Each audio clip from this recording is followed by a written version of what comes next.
Wanafunzi ni wetu ambao kwamba ni sisi walimu na wazazi, tutajua jinsi ya kudili nao hapo baadaye.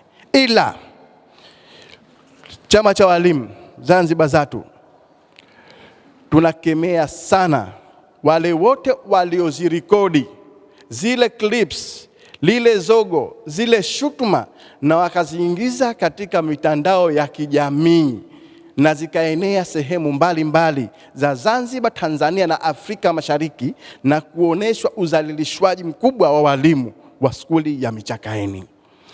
Kwa sababu tunasema mtoto kweli anakosa kwa kuyasema, lakini kumrekodi mtoto bila idhini, mwanafunzi wote katika eneo la skuli yuko katika dhamana ya mwalimu mkuu.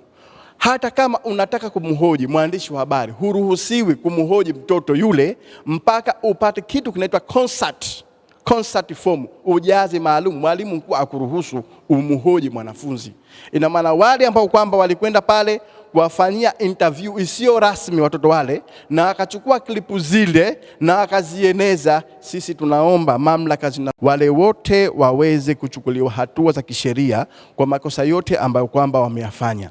Kiukweli wametuzalilisha walimu, kiukweli wametuvua nguo walimu, kiukweli ni jambo ambalo kwamba halipendezi. Ikiwa sisi ni miongoni mwa wazazi na sisi ni miongoni mwa kuwatengeneza watoto hawa ili waje wawe taifa bora hapo baadaye, tunaomba mamlaka husika zote zinazohusiana na haya basi ziweze kuchukua hatua. Naamini wakienda TCRA watapata akaunti za wale wote na watajua ni nani na nani ambao kwamba wamerusha klipu zile, na hili liwe ni la mwisho kudhalilishwa kwa walimu, liwe ni jambo la mwisho, iwe ni tunasema kwamba iwe ni kitu gani tuseme, iwe ni komesho, tuseme kama hivyo, tuseme hili liwe ni nini, ni adhabu kwa wale wote ambao kwamba wanadhani walimu watachezewa tu katika sehemu zao za kazi.